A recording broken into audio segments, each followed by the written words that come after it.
当你还在床上躺着睡不着觉时，如果正好刷到这集视频，那今天的你可真走运，它是深夜失眠者的福音。看完保证你能美美进入梦乡。请找个最舒服的姿势躺好，一起来欣赏这个解压的过程吧。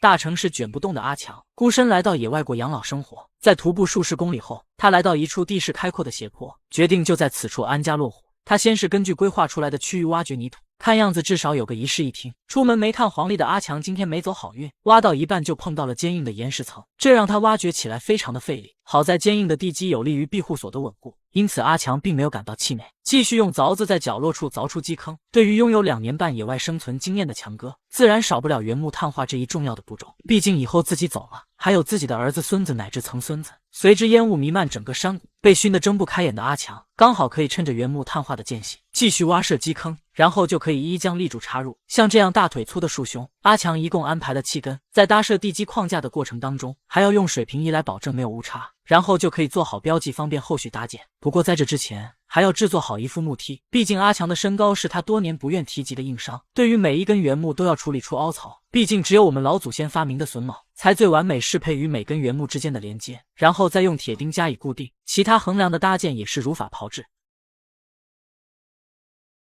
最后阿强还在4角处用短木支撑加固，为了预防以后大风大雪的极端天气，必须要尽可能多的为框架做一些支撑，因为独木难支是千年来不变的道理。然后用2根立柱来作为大门的框架，两边他同样都有用短木加固结构。就这样在阿强不知疲倦的工作下，就完成了庇护所框架的搭建。转眼阿强也是穿上了长袖，把树胸多年保留的角质层去除，就可以用来搭建庇护所的墙壁。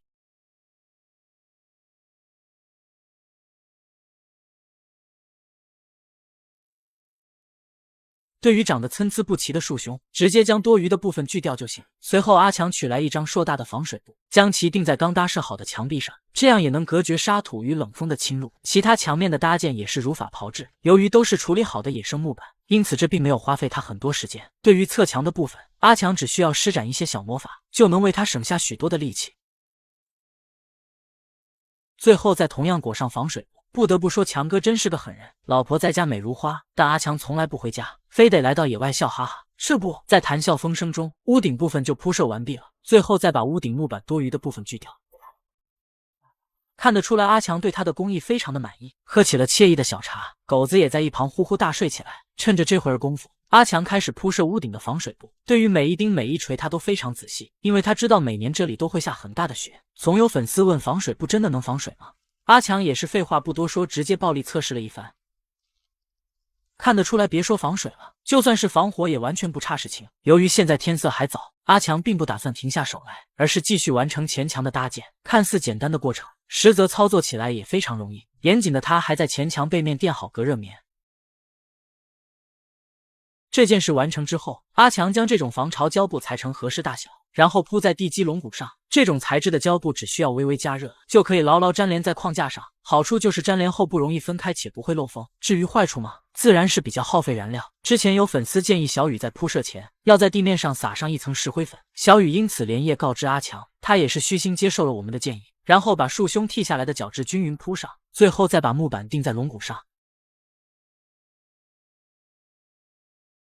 不得不说，现在已经有复古风了。然后把阳台也同样铺好木板。现在整个家已经初具雏形，最后自然是将泥土进行回填。由于还剩下许多的野生原木，阿强决定扩建一下自己的木屋，让木屋看起来尽可能的气派一些。为了让前墙更加牢固，他还用2根原木进行加固，接着再把防水布裁成合适的形状，就能把泥土回填。阿强还顺势挖出了沟渠，用来防止雨水倒灌。挖出来的泥土刚好能覆盖在屋顶上方。现在生活节奏飞快，难免让人倍感到焦虑。随后阿强又取来防水布，把墙侧边也做了一下包边，同样用碳化板封好，不过需要开出一个口子，用来作为烟囱的排烟口。现在让我们看一下成品。虽说细节部分都全部已经完善，就是外观有点像那什么玩意，阿强也是注意到了这一点，随即拿来枯枝败叶，全部覆盖在屋顶上面。虽然并没有改变啥，但心里却有了一丝慰藉。不久的一段时间，这边森林迎来了第一场大雪，阿强依旧在为他的小屋努力着。为了让庇护所具备保温性，得先需要将大门制作好。只见他在木条一端处理出榫头，然后与带有凹槽的木条结合，这样就可以用来作为门框的部分。在固定之前，同样也要用水平仪测量，接着用长钉固定。窗框的部分也是如法炮制。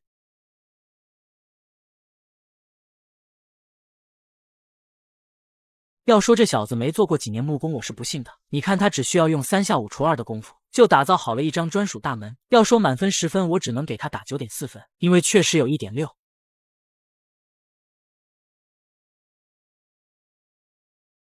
严谨的阿强自然不会漏掉任何一处需要碳化的地方，然后再把窗户的部分安装上去。窗户的防盗措施也不能落下，不得不说，透过窗户看到的雪景变得格外的美丽。要想安全的度过这个冬天，当然少不了一个温暖大气的壁炉。好在这个祖传的壁炉还能正常进行使用，这让阿强欣喜若狂，当即忍不住对壁炉改造翻新。处理过后，甚至比外面买的还要新。在安装壁炉之前，阿强还在各个缝隙处填满泡沫胶，防止冷风侵袭让他多年的关节炎发作。排烟口他都有用铁皮隔绝，防止高温损坏墙体。缝隙处同样要用泡沫剂填满。安全意识十足的阿强不会保留任何一处安全隐患。这样做虽然麻烦了一点，但却能保证自身以及木屋的安全。最后再把宝贝壁炉给安装上，屋外的烟囱管的安装也不能马虎。此时室外已是冰天雪窖，阿强也是耐不住寒冷，赶忙点燃壁炉。伴随着壁炉的点燃，屋外升起的炊烟也给这片森林带来一丝人间烟火气。阿强终于可以暖暖他那冻红的小手。接着他向我们展示了一波精湛的削工，用来作为大门的门把手。不得不说，阿强是有点艺术细菌在身上的。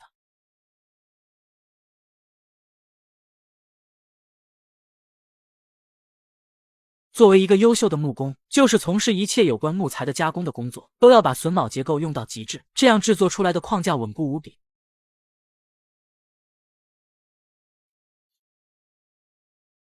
阿强也是坐上去测试了一下稳固性，他表示十分的满意。接着他又在屋内制作了一张2型坐凳，即使有野生婆娘来了也完全能坐得下。当然也要经过碳化处理，将木桌也碳化好之后，就可以摆在合适的位置。要想晚上睡得着，1.8米大床少不了。他在庇护所角落立柱上全部刻出凹槽，接着把木条固定上去作为床框的一部分。在安装床腿之前，需要用水平仪保证水平，然后就可以放心用螺丝拧紧。在阿强细心且严谨的操作下，床框的部分就完工了。最后只需要把野生木板铺设上去，一张舒适的大床就打造完毕了。听着狗子打呼噜的声音，阿强也完成了床的碳化工作。最后就是一些细节部分的打磨，虽然是不起眼的小操作，却能保证窗户的正常工作。别看阿强外表像个大老粗，但在艺术感这一块没人比得过他。由于此时露台里地面还有半米多高，晚上如果喝醉了稍不注意就要摔跤，所以他决定为庇护所打造围栏以及楼梯。有了先前的搭建经验，这让他搭建起来也是信手拈来。只见他在上下的原木上都开出凹槽，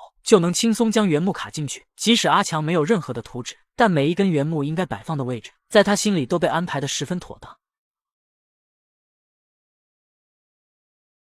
接着他又在地上开出基坑，将碳化好的原木插入作为立柱，然后根据水平仪标记处记号，接着用锯子锯掉多余的部分，这样就能保证楼梯扶手的绝对平行。然后在下方也安装好轨道，现在只需要在上面砍出踏板的位置。由于缺少现代工具，因此阿强只能不辞辛苦地将原木一分为2。虽然说效率很慢，但耐不住阿强的耐心以及体力。然后再用刨子将阶梯刨平整，这个过程十分的耗费时间，但一想到这是自己以后长久居住的家，也就没有那么的心累了。阿强一连又处理好了许多的木材，用来作为围栏的部分，就连上方也都有做栏杆作为装饰，只为木屋整体风格一致。看着眼前精致的木屋，要说埃菲尔铁塔是他设计的我都信。转眼外面已经是冰天雪地，小木屋都已被厚厚的白雪盖住。阿强并没有躺在床上摆烂，考虑到室内空间不足，阿强决定为桌子制作一个抽屉。先是桌子下方装上轨道，然后又用木板拼接好一个抽屉。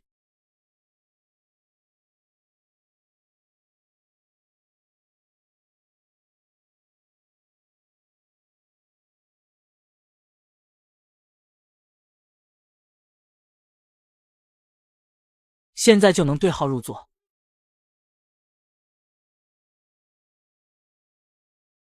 最后为其装上把手，真是像吃了德芙一样丝滑无比。阿强还用剩余的木材制作好一个收纳箱，用来收纳这些凌乱的柴火，这样就避免了发生火灾的风险。最后再为窗户装上奶奶的围裙布，小屋温馨的氛围感直接被拉满。还把狗子的艺术照挂在床头，这样也能给陪伴自己多年的狗子一点存在感。这个历时2个半月的小屋终于完工，阿强也是好好的保养了一些陪伴自己许久的工具，最后再整齐的收纳在抽屉里。